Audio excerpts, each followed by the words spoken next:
नमस्कार दोस्तों देखिए, ज़िंदगी में अगर सफलता आपको प्राप्त करनी है तो आपको हार्ड वर्क तो करना ही पड़ेगा। लेकिन उसके साथ साथ उन परेशानियों का सामना करना पड़ सकता है जिनका कभी आपने अंदाज़ा भी नहीं लगाया होगा कि हमें इन परिस्थितियों का सामना करना पड़ेगा। तो सफलता प्राप्त करने के लिए आपको कहाँ से कहाँ तक जाना पड़ेगा, कितने ऊंचे तक जाना पड़ेगा, किस किस लोगों से मिलना होगा और किस तरह मिलना होगा, साम दाम दंड भेद सभी नीतियों का प्रयोग करना होगा। समाज में अपमान भी हो सकता है। एक छोटी सी कहानी आपको बताता हूँ कि कर्ण अपने जब अंतिम समय में था और कृष्ण और अर्जुन उससे मिलने के लिए गए तो उसने कहा था कि हे कृष्ण, जरा आप हमें ये बताएं कि मेरा क्या दोष था जीवन में। पैदा होते ही मुझे मेरी माँ ने छोड़ दिया, तो माँ ने भी मेरा साथ नहीं दिया। जिंदगी में तीन लोग सबसे अधिक साथ देते हैं, माँ, बाप और गुरु। तो कर्ण कह रहा है कि माँ ने मेरा साथ नहीं दिया और मुझे सूर्य पुत्र कर्ण कहा जाता है। गुरु के पास जब शिक्षा प्राप्त करने के लिए गया तो द्रोणाचार्य ने मुझे शिक्षा नहीं दी, और परशुराम के पास जब गया मैं शिक्षा प्राप्त करने के लिए तो उन्होंने शर्त रखी थी कि केवल क्षत्रिय को शिक्षा दी, केवल ब्राह्मण को शिक्षा दी जाएगी। तो मैं ब्राह्मण का वेश धारण करके गया, और जब ब्राह्मण का वेश धारण करके मेरी शिक्षा प्राप्त हो चुकी थी और शिक्षा पूरी करने के बाद बहुत खुश हुए मेरे गुरु मुझसे, क्योंकि मैंने मेहनत बहुत ज़्यादा की थी और मैं सफलता की कगार पर था। तो जब उन्होंने मुझसे कहा अग्नास्त्र, तो मैंने अग्नास्त्र को छोड़ा था, चारों तरफ जंगल में आग लग गई। फिर उन्होंने कहा मेघास्त्र, तो मैंने मेघास्त्र को छोड़ा, पानी वर्षा और आग बुझ गई।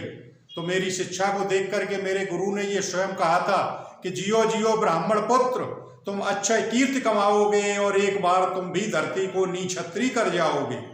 बहुत खुश हुए। लेकिन जब मेरी वास्तविकता का उन्हें पता चला कि मैं ब्राह्मण नहीं हूं, तो उन्हीं गुरु ने मुझे साथ दिया। तो मेरी माँ ने मेरा साथ नहीं दिया, मेरे गुरु ने मेरा साथ नहीं दिया।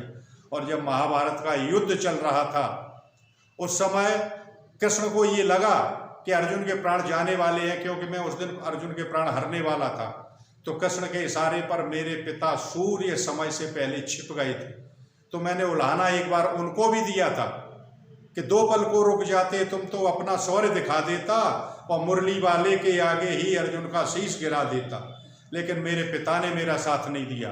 तो न मेरी माँ ने मेरा साथ दिया, न मेरे पिता ने साथ दिया, और न ही मेरे गुरु ने मेरा साथ दिया, और मुझको शूद्र पुत्र कहा गया। इतना अपमान मुझे झेलना पड़ा कृष्ण। लेकिन मेरा क्या दोष था, आप ये बताइए। तब कृष्ण ने कहा था कि देखिए, पैदा होने के बाद मुझे मेरी माँ से छुड़ा लिया गया। कर्ण, कम से कम तुम्हारा पालन पोषण तो राधे ने कम से कम किया और तुम अपने जीवन में सुरक्षित रहे। मैं जब 2 या 2.5 माह का था तो उस समय सक्टासुर और बकासुर और पूतना जैसे राक्षसों ने मेरे ऊपर हमला किया था, और मुझे गाय चराने के लिए अपने बचपन में जाना पड़ा। एक राजा का पुत्र होकर के भी मैं गाय चराने के लिए गया, मुझे माखन चोर कहा गया। मथुरा को छोड़ के मैंने द्वारका बसाई, मुझे रणछोर कहा गया।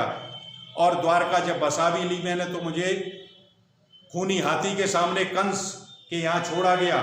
मुझे कंस के यहाँ युद्ध चांडूर से मुझे कुश्ती लड़नी पड़ी, कंस को मुझे हराना पड़ा। तो मैंने तुमसे ज्यादा परेशानियों का सामना किया है कर्ण। जीवन में परेशानियों को पार करने के बाद जब सफलता मिलती है तो उसका असली स्वाद तभी हमें आता है जब हमने परेशानियों का सामना किया हो। लेकिन कर्ण, तुमने देखा कि मैं पूरे महाभारत में मुस्कुराता रहा, सिर्फ इसीलिए कि जब तक परेशानियां हैं समझ लो कि जीवन है, और जब परेशानियां तुम्हारी खत्म हो जाएंगी तो तुम्हारा जीवन भी समाप्त हो जाएगा। तो परेशानियां कर्ण तुमसे 4 गुना ज्यादा मैंने फेस की हैं अपनी जिंदगी में, तब जाकर के मुझे सफलता प्राप्त हुई है। तो सफलता प्राप्त करने के लिए कर्ण परेशानियों का और अपमान का सहारा करना पड़ता है। तो मुझे कई बार अपमान झेलना पड़ा है, और लेकिन मैं परेशानियों से घबराया नहीं। जब परेशानियां पार करके आप आगे की ओर बढ़ते हो, वहीं तो सफलता आपके कदम चूमती है।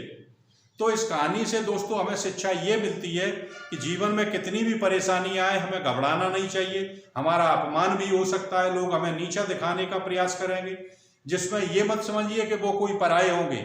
आपके परिवार वाले, आपके रिश्तेदार, आप जो भी कार्य करने के लिए जाते हैं, कंपटीशन के लिए अगर आप तैयारी कर रहे हैं तो वही रिश्तेदार आपकी मजाक उड़ाते हैं, वही पड़ोसी आपका मजाक उड़ाते हैं, और जब सफलता मिल जाती है तो वही आपका गुणगान करते हैं। तो इस संसार की दोस्त परवाह मत करना, परेशानियों का सामना करना, अपमानों को झेलना, लेकिन आपका जो उद्देश्य है उसे कभी मत छोड़ना, और एक दिन वो आएगा कि सफलता तुम्हारे कदम चूमेगी। जय हिंद, जय भारत।